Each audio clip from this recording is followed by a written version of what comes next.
अभिसन्धाय तु फलं दम्भार्थमपि चैव यत् इज्यते भरतश्रेष्ठतं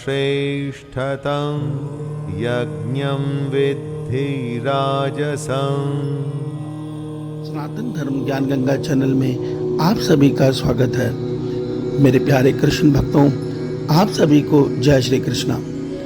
मेरे प्यारे कृष्ण भक्तों, सनातन धर्म ज्ञान गंगा चैनल के आज की वीडियो में हम लोग श्रीमद् भगवद गीता के अध्याय 17 के श्लोक 12 को भगवान श्री कृष्ण जी की कृपा से सरल रूप में सुनने और समझने का प्रयास करेंगे। जय श्री कृष्णा।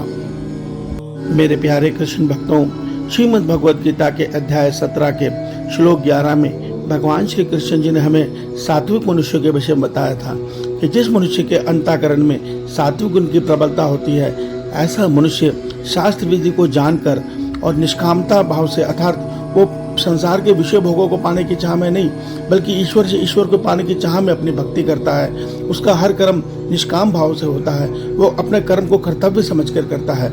इसके विपरीत आज के श्लोक में भगवान श्री कृष्ण जी हमें राजसिक मनुष्य, जिनके हृदय में राजसिक गुण प्रबल हो गया है, ऐसे मनुष्यों के विषय में बता रहे हैं कि जिस मनुष्य के हृदय में राजसिक गुण प्रबल हो जाता है, ऐसा मनुष्य अपनी पूजा भक्ति जो भी करता है वो दंभाचरण अर्थात दिखावे के लिए करता है और उसके मन में कुछ फल की इच्छा होती है।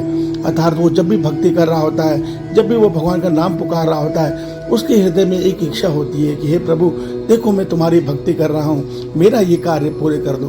अर्थात राजसिक गुण जो है वो मनुष्य के अंदर कामना, लोभ और स्वार्थ उत्पन्न करता है। ऐसा मनुष्य भगवान से भगवान को नहीं चाहता, वो भगवान से भगवत प्राप्ति नहीं चाहता, वो केवल संसार के विषय भोग चाहता है। भगवान कहते हैं कि ऐसा मनुष्य के जो यज्ञ हो, अर्थात जो वो व्रत तप आदि जो भी करता है, दान आदि करता है, उसको दिखा के करता है, समाज को बता कर करता है, उसको छुपाता नहीं है। वो उससे अपना संसार में नाम बनाता है कि देखो मैं कितना बड़ा दानी हूँ, देखो मैं कितना बड़ा पूजा करने वाला हूँ, देखो मैंने कितना बड़ा भंडारा लगाया, मैंने जो ये माता का जागरण किया, इसमें लाखों रुपए खर्चे, उसको बुलाया उसको बुलाया। अर्थात ये सब दंभाचरण है। भगवान की भक्ति तो केवल भगवान और हमारे बीच का रिश्ता है। हम एकांत में बैठ के जितना प्रेम से भगवान को पुकारेंगे, उनसे प्रेम पूर्वक बातें करेंगे, उनसे प्रेम पूर्वक अपने हृदय की बात कहेंगे कि हे प्रभु, मैं करोड़ों जन्मों से इस संसार में भटक रहा हूँ, मेरे जन्म पर जन्म होते जा रहे हैं, मैं तुम्हें नहीं प्राप्त कर पा रहा, अब मेरी मदद करो।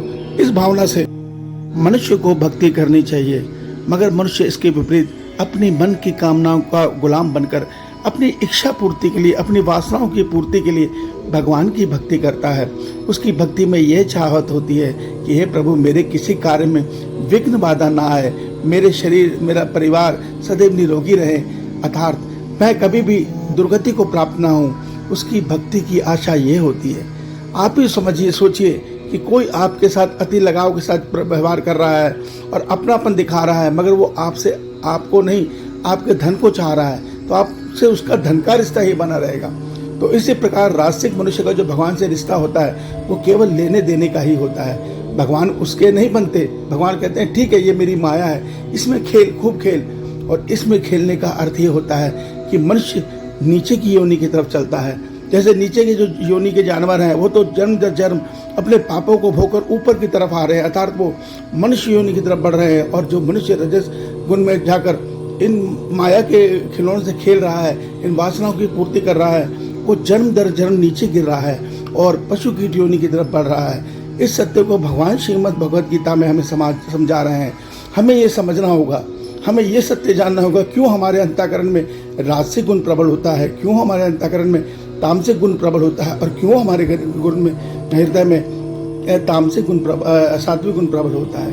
इस सत्य को हमें भगवान श्री कृष्ण जी गीता में श्लोक दर श्लोक बड़ी बारीकी से समझा रहे हैं। और भगवान श्री कृष्ण जी कोई और नहीं, 3.5 करोड़ ब्रह्मांडों को रचकर उन सबको चलाने वाले नियंता हैं।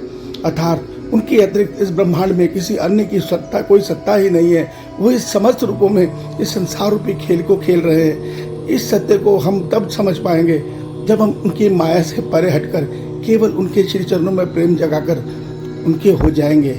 ईश्वर आप सबका कल्याण करे। आपका दिन शुभ हो। जय श्री कृष्णा, जय श्री कृष्णा।